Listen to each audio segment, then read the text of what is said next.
Time now for Morning Rounds with CBS News Chief Medical Correspondent Dr. Jon LaPook, and joining us this week, CBS News contributor Dr. David Agus. Welcome, David. Welcome. First up, Alzheimer's disease. It's a devastating form of dementia responsible for thousands of deaths every year in the U.S. A recent PBS documentary, Alzheimer's Every Minute Counts, looks at the impact the disease has had on both patients and their caregivers. In this clip, Daisy Duarte is taking her mother, Sonia, who has Alzheimer's, for a checkup with her neurologist. How about memory-wise? How well does she do in recognizing you guys? She doesn't recognize me. She'll look at me and I'm like, am I your daughter? And she'll be like, no. Am I your friend? No. Am I your student? No.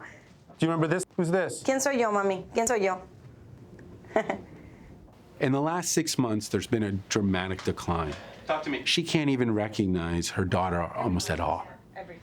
And it is very tragic because it really goes to the essence of the person, because it takes away the memories and who that person is. They are really almost a shell of themselves. It's heartbreaking. Dr. LaPook spoke with renowned genetics and aging researcher Dr. Rudy Tanzi from Massachusetts General Hospital and Harvard Medical School, one of the experts featured in the documentary. There's been a lot of research about two proteins called amyloid and tau that seem to gunk up nerve cells and make them work improperly. What's the latest? The amyloid plaques build up outside of nerve cells. And now we know that when the nerve cells interact with the plaque, it causes the nerve cell to make a tangle inside. And that tangle then chokes the nerve cell from within and kills it. How do we use that knowledge to figure out what goes on with Alzheimer's? What's the cascade? The amyloid plaques and the tangles they form are happening 10 to 15 years before any symptoms of cognitive changes or dementia or memory loss. So this is when you want to treat the amyloid. And the mistake we've been making is we're treating patients with symptoms whose brains have already degenerated with drugs that hit the plaques, but the plaques did their job 15 years ago. So it's like giving somebody Lipitor after their 5th heart attack. It's too late. Exactly. The way we're going to beat this disease is we'll hit the amyloid plaques early on, so you'll have your brain imaged for the plaques. We can do that now. And when we have safe drugs that bring them down, if you have an abnormal amount of amyloid, you get on that drug. What about the people who already have Alzheimer's? Is it too late for them in terms of medication? What's the research now? If you already have Alzheimer's disease in terms of symptoms, then what's killing most of your nerve cells is neuroinflammation, where the brain has reacted against all these plaques and tangles and cell death with an inflammatory response.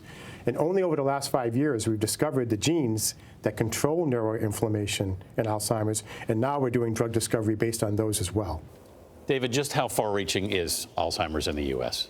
Well, 1 in 9 adults over the age of 65 Alzheimer's affects. And so, it's a dramatic disease, as we see. But this documentary and the interview we just saw really gives hope and optimism for this epidemic that's happening in our country now. Jon, the costs of Alzheimer's are exponential. How prepared is the infrastructure for this aging population? Unprepared. At the current rate, it's going to wreck our economy. Just now, it's costing more than $200 billion in direct costs, $200 billion in unpaid salary from caregivers, loved ones, family. They're taking care of these people. In 2050, the year 2050, if it's at the current rate, it'll be $1 trillion. That's 1 out of every 3 Medicare dollars. So wow. We got to do something that's going to bankrupt us. Yeah. Staggering. David, I mean, the documentary also looks at the impact on families where patients have Alzheimer's. What do they go through? Well, it's a disease of the aged. So 95% are over the age of 65. And as you get older, you have children many times or a spouse that can care for you. And this is a tremendous stressor on them. And as Jon alluded to, it's also dollars. They can't work. They don't go on vacations. They're just taking care of their relatives. So it's not an effect just on the patient. It's on their family, their caregivers, and their whole community. So Alzheimer's is a disease of our country. It's a ripple effect. Yeah, it becomes about taking care of that patient, the whole family. All right. You can watch the full PBS documentary, Alzheimer's Every Minute Counts, online at pbs.org. Finally, the latest edition of our new segment on Morning Rounds, Practical Advice. It airs the first week of every month and focuses on the health topics that everyone deals with.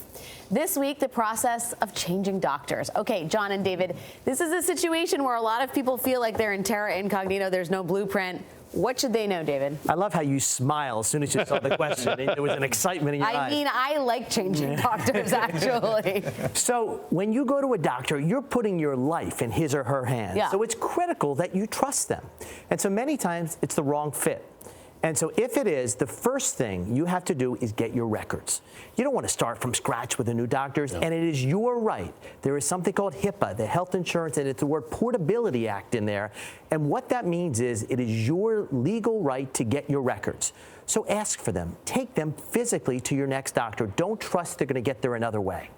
And is it time to do it? Well, is the problem with the front desk, the fact that they're not getting back to you, that you have to wait a long time, logistic issues that maybe you could talk to the clinician, it's not just doctors, about and try to fix it? Or is it something between you and your healthcare provider? For example, if they're not listening to you, if they get irritated by you asking questions. Then you know it's not the right fit. It's not the right fit. And also, you don't marry everybody you meet. I mean, maybe it's just not the right fit. And in that case, don't marry everyone you meet. there's certain actors who don't go along. Breaking up is hard to do, but sometimes it's necessary, right? Yeah. And you can be off onto better horizons. Doctors Jon LaPook and David Agus, great to see you guys. Thanks for the advice.